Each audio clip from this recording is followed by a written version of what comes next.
Good morning guys, welcome to today's worked exam answer video. Today I'm having a look at a year 12 AQA inorganic question covering group 7, which is also going to bring in some knowledge of oxidation states. And I've chosen this question because I know that the reactions of the halide ions with sulfuric acid can be particularly confusing. This also has a displacement reaction in, alongside writing an ionic equation, which people don't tend to like doing. And then I think part A is a bit unusual as well. So we're used to testing for the chloride ions, the bromide ions and the iodide ions by adding silver nitrate and seeing a white, cream, yellow precipitate. In this question, it's asking us what is observed when silver nitrate solution is added to sodium fluoride. And I guess the key reason why I wanted to one of the key reasons I wanted to do this question is because sodium fluoride would give us a silver fluoride, and that's not a precipitate because it's actually soluble. So as silver fluoride is soluble, it would just be a colourless solution, but it would already be a colourless solution. So I'm going to say a colourless solution remains. So there kind of hasn't been any observable change, but yeah, I'm also just going to hammer home the point that no precipitate forms, because that is what we're used to seeing with these halide ions when they react with silver nitrate. Okay. Part B is the first part of the reactions involving concentrated sulfuric acid. So state one observation when solid sodium chloride reacts with concentrated sulfuric acid. So the bit that we need to be, I guess, on the ball with here is that this is sodium chloride. The only reaction that the chloride ions can do with the concentrated sulfuric acid is an acid-base reaction. It cannot go about reducing the sulfur in the sulfuric acid at all. It's a really terrible reducing agent. So there is only one equation we can give, and we do have to give an equation, and then we have to give the role of the chloride ions. So because it's an acid-base reaction, it's either going to be acid or base. And I would argue that the first thing that might be the easiest thing to do, obviously if you know it, is write your equation. So when sodium chloride reacts with sulfuric acid, we make sodium hydrogen sulfate. Some of you might have learnt it as sodium sulfate. And then we're going to make HCl.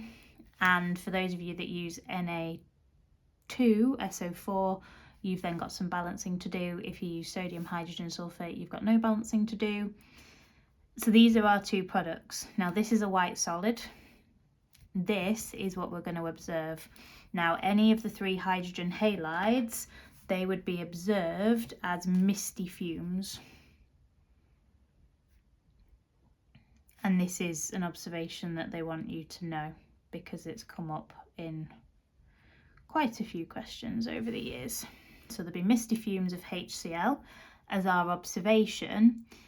And then when we're thinking about the role of the chloride ions, now we have our equation, it's very easy to see that the chloride ions have accepted a proton, and the sulfuric acid was H2SO4. If it's now HSO4 minus as an ion, it must have donated a proton. So therefore the H2SO4 is acting as the acid and the chloride ions are acting as the base.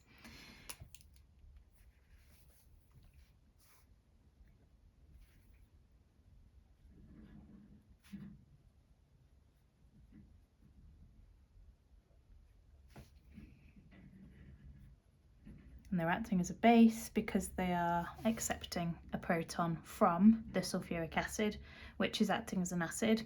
Now that might sound like a really silly thing to say, but if it was a redox reaction that we had written and it asked for the role of the sulfuric acid, the answer wouldn't be acid, it would be oxidizing agent. So that's where it's important to know the type of reaction that's occurring. And like I said, that is the only reaction we can have with the chloride ions because they're not strong enough reducing agents in order for them to reduce the sulfur and the sulfuric acid, so they don't at all.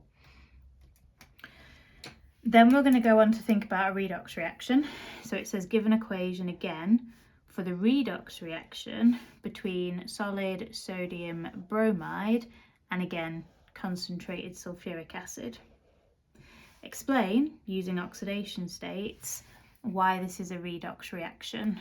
So first thing, whenever you're writing a redox reaction equation, you can't straight away go to the redox equation unless you just memorize it, which I definitely wouldn't recommend. You need to have half equations for oxidation and reduction that you can then join together. So what we need to remember here is that the bromide ions will be oxidized to form bromine, and that whilst the bromide ions are better reducing agents than the chloride ions, they're still not the best reducing agent, the iodide ions are. So there's only one thing we can reduce the sulfur and the sulfuric acid down to with bromide ions, and that's sulfur dioxide gas. And so long as you know that, you can then put your half equations together. So the bit that I would, I guess, encourage you to learn is not the overall redox equation, and it isn't memorizing the half equations. It's understanding that the bromide ions are going to be oxidized to Br2. That's one thing I would learn. And then the second thing that I would learn is that the sulfuric acid is going to become SO2. From there, it's just writing any half equation. So 2 Br- ions will be needed, and they will produce molecules of bromine by losing in total 2 electrons. So that's our oxidation half equation. To do the second one, I'm just going to put the arrow in here so it's obvious that we've got a reactant side and a product side. So I'm going to need to balance, sulfur's already balanced, sorry, that would be the first step. I'm going to balance the oxygens by adding water, and then I need to balance the H's by adding H+ ions, and then balance my charges by adding electrons. Ta-da! Those are my two half equations, that one representing reduction. So then when it comes to writing the overall redox equation, the electrons are going to cancel, so I can just join these together without needing to do sort of any multiplication of either or both equations. So 2Br- plus H2SO4 plus 2H plus makes Br2 plus SO2 plus 2H2O. Some students will try and learn that, and I guess, yes, it saved you some work in terms of having to write the two half equations out, but I just think there's a lot of stuff you're going to have to learn that you have to learn because there's no way of working it out. Whereas here, if we minimise what we're having to learn, we can then use our skills to still get to the right answer. And if we think about the reaction with the iodide ions, the sulfuric acid can be reduced to 3 different sulfur-containing products. And then you can join any one of those 3 half equations with the oxidation half equation of the I- ions becoming iodine. So that would then be 3 different redox equations just to learn for the iodide ions, plus this one, plus the acid-base reaction, and that's one snippet of one topic. I don't think it's worth it. Additionally, by writing out the half equations, it helps us to answer the final part, which says explain using oxidation states why this is a redox reaction. So the oxidation state of the Br- is -1, and then the bromine atoms within the molecule will have an oxidation state of 0. So that shows that that is oxidation, and that's just confirmed to us because we've got the electrons on the right hand side. For the reduction, we've got sulfur in the sulfuric acid, which is +6, because each oxygen is -2, which takes us to -8. Each hydrogen is +1, which brings us up to -6, and then we need the overall oxidation state to be 0 because it's a compound. And then in SO2, each oxygen is -2, S therefore has to be +4. So that is then reduction, which again is just confirmed by us having the electrons on this side. So, and you can do that from the overall equation, it's just nice to have that reassurance that you've done it right based on where the electrons are. So Br goes from, it doesn't go from 0. My apologies. Oh, that's delightful. Bromine goes from -1 to 0, which is oxidation because it's an increase in the oxidation state. And then sulfur goes from +6 to +4, which is reduction because it's a decrease in oxidation state, therefore redox. Okay. And then finally, we're thinking about a displacement reaction. So state what is observed when aqueous chlorine is added to sodium bromide solution. And again, we've got to give an ionic equation for this, like we do with quite a lot of the inorganic content. So in terms of how did I know this is displacement, because I'm adding aqueous chlorine, so Cl2, to something that contains bromide ions. And so what we're going to have to think about therefore is, can the chlorine displace the bromine? And so we need to understand which halogen is most reactive, and it is the ones closer to the top of the group because they want to become negative ions the most, and they do that by gaining an electron.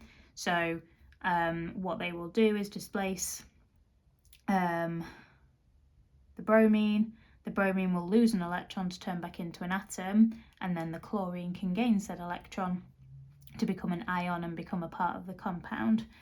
Again, I'm going to do the observation bit second after I've done the ionic equation. Now, the ionic equation, we're not going to include the sodium because that's a spectator ion. So if you find it easier, you can write the whole equation to start with. So I'll do that first.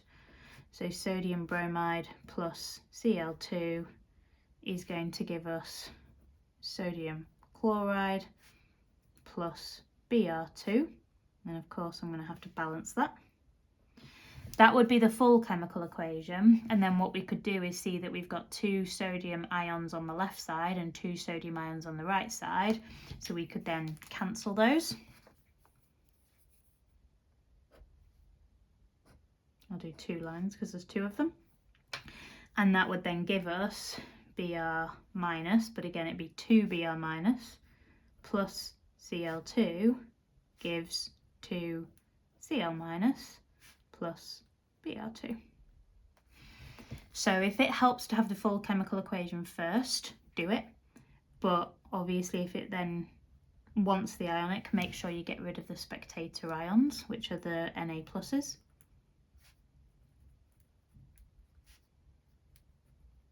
If it was potassium bromide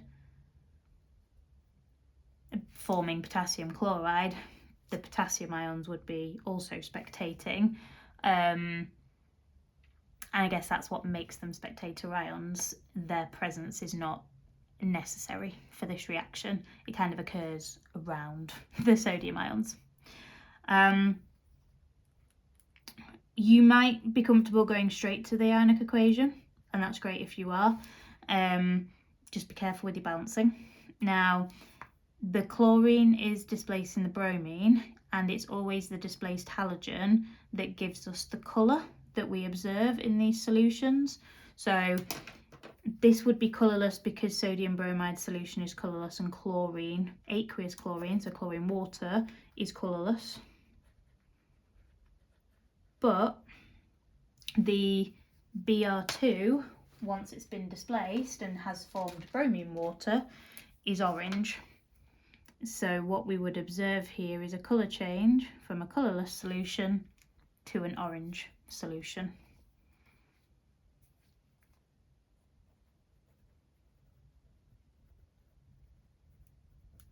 And we do need to know that the chlorine water is colourless, the bromine water is orange, which we need to know for our organic chemistry anyway, and then iodine water is brown.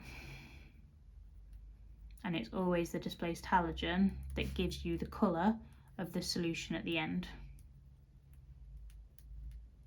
So there you have it. As always, I really hope that's helpful, makes sense, but if anybody has any questions at all, please do not hesitate to ask. If anyone's got any recommendations, please feel free to ask, and I'm sure I can accommodate. And yeah, thanks so much for watching, guys. Take care.